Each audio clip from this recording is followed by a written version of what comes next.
The dust in Kandahar tasted like chalk and burnt metal. Sergeant Marcus Rex Kowalski pressed his body into the shallow ditch, the earth vibrating with the impact of another RPG round 50 meters to their east. The radio in his hand was his only lifeline. "Hammer Actual, this is Ghost 1. We are pinned down, repeat, pinned down. Enemy dismounts at least 24 with heavy machine gun emplacements on the ridge. We have one man critical, unable to extract." The response from command was a stream of coordinates and potential support timelines, but Rex's experienced ear filtered it out, searching for the only words that mattered. Then he heard her. A new voice, calm and focused, cutting through the static.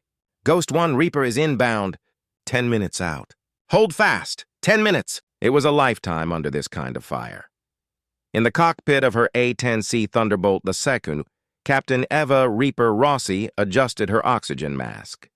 Her eyes behind the reflective visor scanned the multifunction displays. She was a predator soaring at 20,000 feet, the brown, rugged expanse of Afghanistan looking like a detailed map below. Her aircraft, a testament to Cold War durability, was not sleek or fast, but it was relentless. Its entire design was subservient to the massive 7-barrel GIU-8A Avenger cannon mounted in its nose.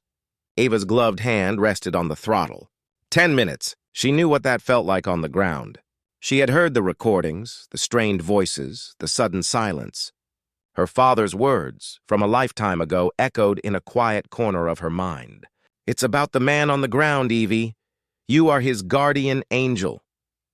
Back at a stateside command center, a retired Air Force general named Michael Rossi sat in a dimly lit room, his posture ramrod straight. He was there as a courtesy, a subject matter expert observing a live drone feed from Kandahar.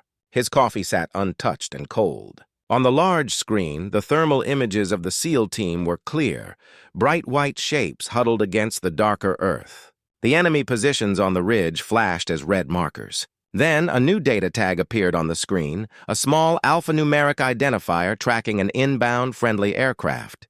Its call sign was Reaper. The general's jaw tightened almost imperceptibly. He had sent pilots, hundreds of them, into combat. He had written letters to their families. But watching his daughter's call sign move inexorably toward that hot landing zone was a unique and terrible form of torture. He saw the tactical picture with a clarity that haunted him. The SEALs were in a perfect kill zone. On the ridge, the Taliban commander, a man named Farid, grinned, revealing stained teeth. He could smell victory. The Americans were trapped, their fire becoming sporadic. Soon they would run out of ammunition. Soon he would overrun their position and claim the ultimate prize. He barked orders, urging his men to press the advantage, to keep the heavy Dushka machine gun hammering the American position. The sound of it was a constant, brutal drumbeat keeping the SEALs' heads down. The sun was a brutal high-noon hammer. Rex keyed his mic again, his voice a low growl. "Reaper, Ghost 1. Be advised, they're using the terrain. They're in a natural trench line along that eastern ridge. The machine gun is at the northern end. Our guy is hitting the leg, femoral artery. We've got a tourniquet on, but he doesn't have 10 minutes. We need that gun silent now." He risked a glance over the lip of the ditch. A bullet snapped past his ear, close enough to hear its supersonic crack. He ducked back down, spitting dirt. He had to keep them talking, keep feeding the pilot the picture. Her eyes were their only eyes now. Eva's world was a symphony of data. "Copy, Ghost 1, I have your coordinates. I see the ridgeline on my targeting pod. Stand by." Her voice was a flat, professional monotone, a deliberate mask over the adrenaline. She began her descent, the A-10's engines whining as she pushed the nose down. The aircraft was built for this, for flying low and slow, for taking hits and staying in the fight. She ran through her final checks, her fingers dancing across the switches, arming the massive cannon. The targeting pipper on her heads-up display began to move, aligning with the digital map of the ridge now displayed on her screen. The SEALs were down there. A man was bleeding out. 10 minutes had just become 5. The mission was no longer about coordinates or enemy counts. It was about time, and she was all they had. The memory hit her not as a distraction, but as a point of focus, a foundational truth that steadied her hands on the controls. It was a stark contrast to the high-tech cockpit. She was 12 years old, the smell of old leather and oil thick in the air. She was sitting in the cockpit of her father's pride and joy, a decommissioned F-4 Phantom that sat in a veteran's museum, not as a relic to him, but as a classroom. She hadn't wanted to be there. She'd been furious that day, her small hands clenched into fists. Her mother's absence was a fresh, raw wound, and her father's silent, stoic grief felt like a betrayal. She saw the jets as the thing that had taken him away from them, from her mother, in those final months. He hadn't forced her. He'd simply asked her to sit with him. "It's not about the glory, Evie," he'd said, his voice low and steady, his hand a warm, heavy weight on her shoulder. He pointed not at the complex instruments, but out the dusty canopy toward an empty field. "It's not about dogfights or who is the fastest. It is about the man on the ground, the one who is scared and tired and calling for help because he has nowhere else to go. You are his guardian angel. Your job is to listen, to come, and to make the problem go away. Never forget that. The plane is just a tool. The responsibility is everything." Back then, the words had been a dull echo. But years later, sitting in a sterile academy lecture hall, listening to a tactical instructor drone on about close air support doctrine, those words had snapped into sharp, life-defining clarity. The responsibility, that was the core of it.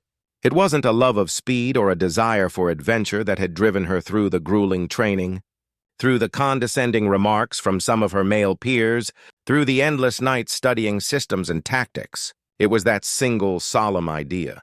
The man on the ground. She earned her call sign, Reaper, not for being deadly, but for being relentless, for having a persistence that unnerved her instructors. If a simulation wasn't perfect, if a tactic wasn't clear, she would stay, she would drill, she would demand more until she was certain, absolutely certain she could deliver on that promise.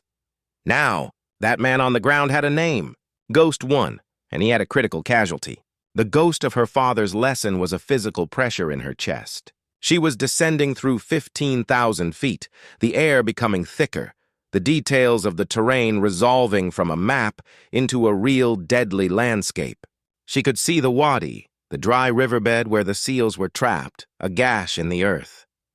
And she could see the ridge, a long serpentine back of rock and dust. Her targeting pod, a high-resolution camera slave to her flight controls, zoomed in. There, a heat signature, the unmistakable shape of a heavy machine gun, its barrel still glowing from sustained fire. Another signature, a group of men moving along the trench line. They were getting bold. They thought they had won. She toggled her radio, her voice cutting through the tense silence in the ditch. "Ghost 1, Reaper. I have eyes on the gun emplacement. I see movement in the trench. I am beginning my run." The formal, professional words belied the primal focus that had taken hold of her. Every sense was heightened. The hum of the engines, the slight vibration of the airframe, the green glow of the HUD. She was no longer just a pilot in a machine. She was the instrument of the promise made to a 12-year-old girl in a museum piece. The SEALs had done the unthinkable. They had stopped fighting and placed their trust in a voice from the sky. She would not let that trust be betrayed. She lined up the aircraft, the nose pointing toward the ridge like an Avenger's sword. The targeting pipper settled over the machine gun's position. A calm settled over her, the calm of absolute purpose. The time for memory was over. The time for keeping her promise was now. The silence that fell over the wadi was more terrifying than the gunfire. It was a heavy, suffocating blanket. The sudden absence of the Dushka's roar and the snap of incoming rounds left only the ragged sound of their own breathing and the low moan from their wounded teammate, Petty Officer Davis. Rex Kowalski risked a glance. The Taliban fighters, emboldened by the ceasefire, were beginning to stand, moving with a new, reckless confidence. They thought the Americans were broken, out of ammunition, or both. "They're coming," a SEAL named Jensen whispered, his knuckles white around his rifle. "They're gonna rush us." Rex keyed his mic, his voice a low, urgent rasp. "Reaper, Ghost 1, they're massing. We are out of time. I say again, we are out of time." The response was calm, a stark contrast to the chaos in the ditch. "I am commencing my attack. Keep your heads down." Rex turned to his team, his face a mask of grim resolve. This is it. She's our only play. Weapons safe. Do not return fire. Make every round of suppression count for when she's gone. Jensen, how's Davis? Jensen was applying more pressure to the tourniquet. He's fading, Rex. He needs a medevac, and we need it 10 minutes ago. Above them, the world was reducing to a series of calculated inputs. Ava's thumb hovered over the red pickle button that would unleash the 30mm cannon. Her eyes were fixed on the heads-up display, the pipper glowing over the machine gun nest. She could see the individual fighters now, their movements clear in her targeting pod. They were exposed, believing themselves safe. They had no idea what was coming. She took one last, steadying breath, the one her flight instructor had always called the sniper's breath. In that moment, she was not just a pilot. She was a conduit, a link between the desperate men below and the overwhelming force she commanded. She was about to become the answer to their prayer, a prayer spoken not in words but in their deliberate, terrifying silence. She squeezed the trigger. The sound that erupted was not a mere gunshot. It was the sky being torn in half. The brrrr-t of the Gay A-10 cannon was a sustained, earth-shattering roar that vibrated through the very bones of the men in the ditch. It was a sound of pure, unadulterated fury. From the ground, Rex saw a line of geysers, 20 feet high, walking with surgical precision directly along the enemy trench line. Dirt, rock, and metal fragments erupted in a violent curtain. The confident advance of the Taliban fighters dissolved into a scene of utter devastation. The heavy machine gun, their primary weapon, vanished in a cloud of dust and shrapnel. The relentless hammer that had been pinning them down was suddenly, decisively silenced. Eva pulled back on the stick, the G-force pressing her into her seat as the A-10 climbed away from the ridge. She didn't celebrate. The job wasn't done. Ghost 1 Reaper. Gun emplacement is destroyed. I have more targets in the open. Rolling in for another pass. The SEALs watched, a flicker of savage hope igniting in their chests. The enemy, who moments before had been hunting them, were now scattering like ants, completely exposed and disoriented. The Reaper was circling, and her work was not finished. The tide of the battle had turned on a single thunderous sound. The gamble of silence had paid off.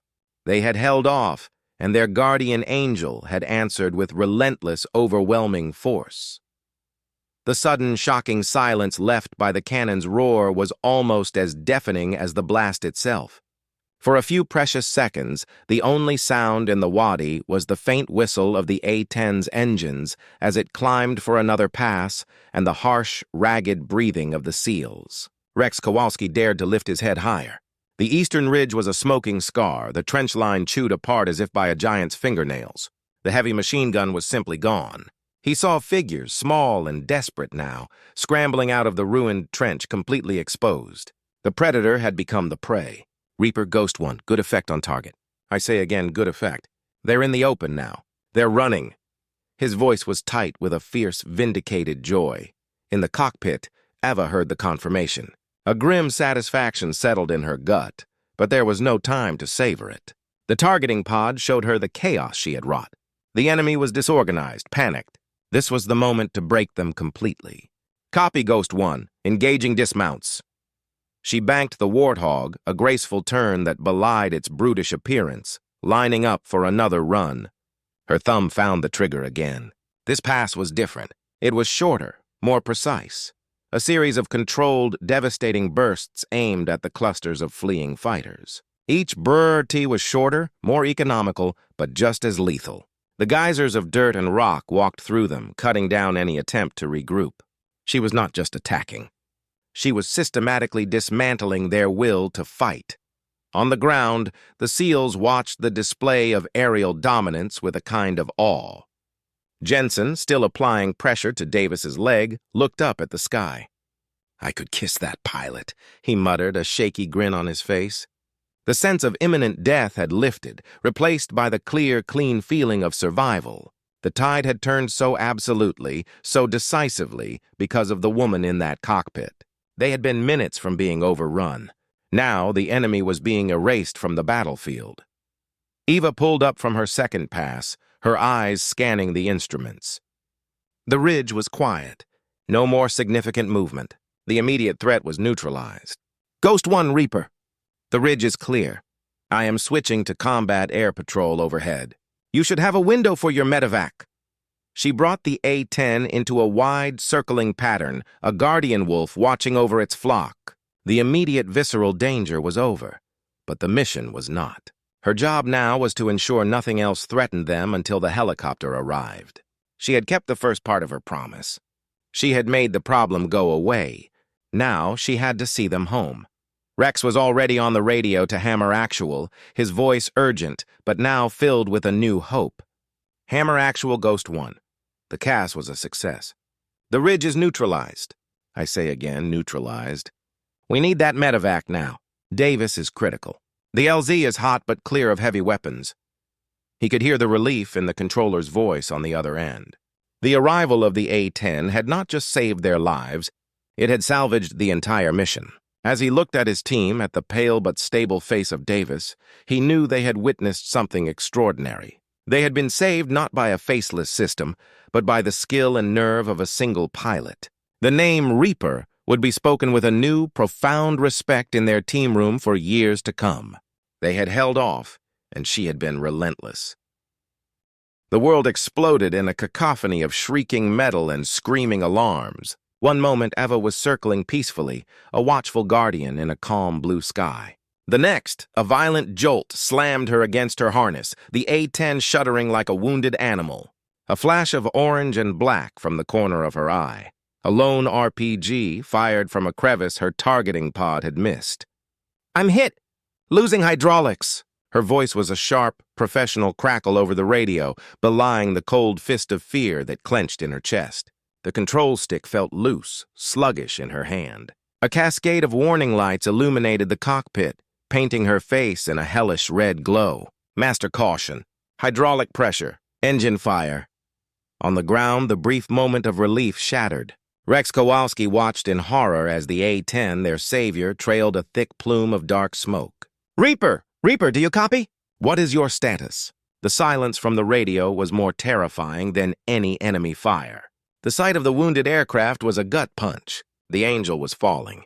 Jensen looked up from Davis, his face ashen. "She's hit. Oh God, she's hit." The debt they owed this pilot, a debt they could never repay, suddenly felt immeasurably heavier. Inside the cockpit, Ava fought the dying aircraft with every ounce of her strength and training.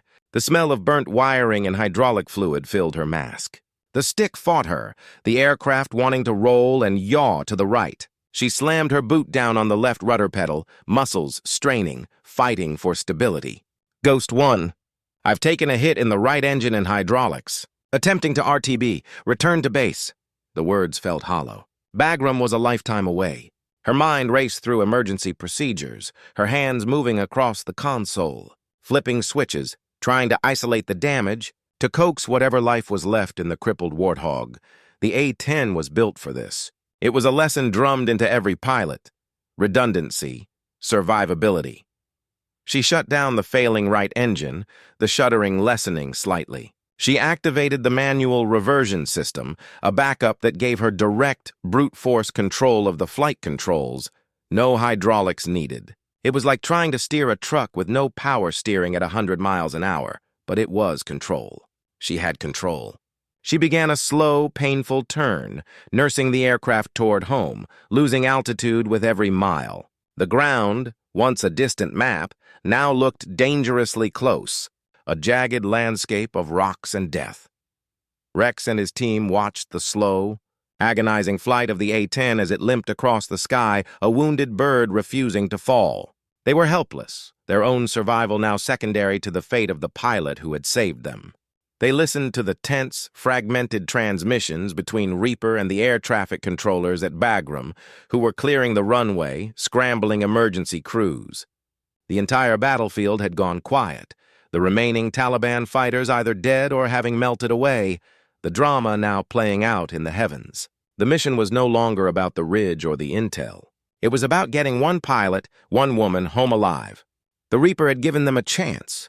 Now they could do nothing but watch and hope she had one last miracle left. The walk across the tarmac felt longer than the flight home. The crisp, starched fabric of her dress uniform chafed against her neck. a stark contrast to the worn comfort of her flight suit. Captain Eva Rossi kept her eyes fixed on the admiral standing at the podium, the American flag snapping in the breeze behind him. The sun was bright, the ceremony pristine, but her mind was still trapped in the smoke-filled cockpit. She could almost hear the blaring master caution alarm over the gentle hum of the gathered crowd, feel the violent shudder of the airframe instead of the solid ground beneath her polished shoes. She saw the faces of her squadron, her ground crew, her proud but anxious father sitting in the front row. But superimposed over it all was the memory of the instrument panel, lit up like a Christmas tree of failure, and the sheer, muscle-burning effort it had taken to wrestle the dying warthog onto the runway at Bagram. Tires screeching, fire trucks racing alongside. The admiral's voice was a dignified drone, speaking of valor, exceptional service, and decisive action. He spoke of the successful rescue of a Navy SEAL team and the denial of enemy forces. The words were true, but they felt like they belonged to someone else. They were clean, sanitized. They didn't capture the taste of fear, the metallic smell of the cockpit, the deafening silence from the SEALs after she'd been hit. The medal he held, the air medal with a V device for valor, was a cold, heavy weight waiting to be pinned to her chest. It was a receipt, a tangible acknowledgement of a debt paid not in glory, but in nerve and luck. She had brought the plane home, and more importantly, she had brought the SEALs home. But the cost of that delivery was etched into her memory, a private scar hidden beneath the formal attire. Her eyes drifted from the admiral to the small group of men standing off to the side, out of uniform but radiating a quiet, coiled intensity. The SEALs. They were clean-shaven now, their injuries healed or healing, but she recognized their eyes. They were the eyes of men who had stared into the abyss with her. The team leader, the one whose voice had been so calm and desperate on the radio, met her gaze. He gave a slight, almost imperceptible nod. It wasn't a gesture of congratulation from a subordinate to a superior. It was a look of shared understanding, a silent communication between warriors who had faced the same moment of truth from different angles. In that look, the polished ceremony faded and the raw truth of the mission returned. This wasn't about a medal. It was about the men who had held off and the pilot who had rolled in. The formality of the ceremony was just the aftermath. The real story had already been written in fire and blood over a dusty ridge in Kandahar. The admiral's hand was firm on her shoulder as he pinned the medal to her chest. The medal was cool through her uniform jacket. The polite applause from the audience washed over her. Then, as the admiral stepped back, the SEAL team leader, Marcus Kowalski, moved forward. He was out of uniform, wearing a simple dark suit, his posture ramrod straight. He didn't smile. His eyes, the same ones that had calculated the odds in that dusty ditch, held hers. He stopped before her, not with the formal distance of a superior officer, but with the directness of a brother in arms. He reached out, not for a handshake, but to briefly clasp her forearm, a strong, grounding grip. Leaning in, his voice dropped to a low, private register, meant only for her. "Captain," he began, his words measured and heavy with meaning, "they're going to write citations. They're going to talk about tactical excellence and decisive action. That's all true." He paused, his gaze intensifying. "But I need you to know what really happened down there. We were out of time, out of options. My man was bleeding out. So I made a call. I told my team to cease fire, to hold off." The memory of that terrifying silence was vivid in his eyes. "It was the biggest gamble of my life. We put our weapons down and bet everything on a voice from the sky. We held off because we heard you coming. We knew the Reaper had our backs." He gave her forearm a final, slight squeeze before releasing it. "This medal is for what you did. But my team's lives. That's because of who you are. Thank you for coming, Reaper." The formal language of the ceremony shattered. The official narrative of close air support and enemy neutralization dissolved, replaced by the raw human truth of that day. It wasn't about a successful mission. It was about a sacred trust that had been placed in her, a trust she had honored. The weight of the medal suddenly transformed. It was no longer a cold piece of metal, but a symbol of that trust, a tangible reminder of the lives that had been in her hands. She looked at Kowalski, at the unwavering respect in his face, and for the first time since she'd landed the damaged plane, she felt a sense of peace. The ghost of the damaged aircraft, the screaming alarms, the fear, it was all part of the price for this moment, for this unbreakable bond forged in combat. She had been their guardian angel, and they had acknowledged her, not as a weapon, but as a savior. The professional calm she had maintained finally broke, not into tears, but into a profound, quiet understanding. She had done her job. She had brought them home. The last of the guests had departed, the sounds of the ceremony replaced by the gentle rustle of the night breeze through the pine trees surrounding her father's house. Eva sat on the porch steps, still in her dress uniform, the metal a heavy, unfamiliar weight over her heart. She held it in her palm, the cool metal slowly warming to her touch. It didn't feel like a reward. It felt like a fossil, a preserved piece of a past life filled with noise, fear, and the stark clarity of survival. The polished surface caught the moonlight, and for a moment she didn't see a medal. She saw the reflection of a burning ridge and heard the ghost of her own cannon firing. The screen door creaked open and shut. Her father, Michael Rossi, moved with the quiet grace of a man who had spent a lifetime in command. But his shoulders held a new kind of weariness. He didn't speak at first, simply lowering himself onto the step beside her and handing her a steaming mug of coffee. The familiar, comforting aroma cut through the cool night air. They sat in a silence that was deeper than words, a language they had both mastered. He had watched the ceremony, his chest swollen with a pride so fierce it was painful. But it was a pride tempered by a knowledge no civilian parent could ever possess. Finally, he spoke, his voice a low rumble. "I spent 35 years sending young men and then young women into the fight." He stared out into the dark, his eyes seeing different battles, different skies. "I wrote the orders. I approved the missions. I sat in rooms and made cold calculations about risk and reward. I thought I understood the cost." He paused, swallowing hard. "I never did. Not really. Not until I was sitting in that command center watching a drone feed and saw your call sign moving toward that hot LZ. That was the longest 20 minutes of my life. That's when I finally understood the terror of the families who waited for my letters."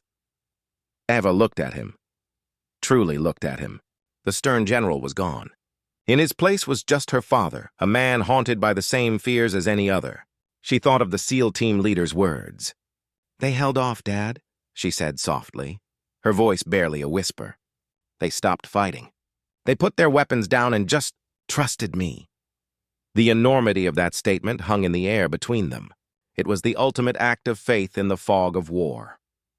He turned to her, his eyes glistening in the dim light. He placed a warm, steady hand over hers, the one holding the medal. "They didn't just trust a pilot, Eva. They trusted the person in that cockpit. They trusted my daughter." His voice was thick with an emotion he rarely showed. "You did more than complete a mission. You honored the one promise that matters above all others, the promise I tried to teach you in that old Phantom. You brought them home." He squeezed her hand. "You brought them all home." A quiet peace settled over Eva. The lingering ghosts of the mission, the shudder of the damaged aircraft, the scream of the alarms. They didn't vanish, but they finally found their place. They were not demons to be feared, but the price of a promise kept. She looked from the medal in her hand to her father's face, and then up at the clear, star-filled sky, the same sky she had flown through as a guardian angel. The chain of duty, sacrifice, and trust had held. It was a story that would never be in a citation, a story understood only by those who had been there and by the father who had finally learned what it truly meant to wait for a warrior to come home.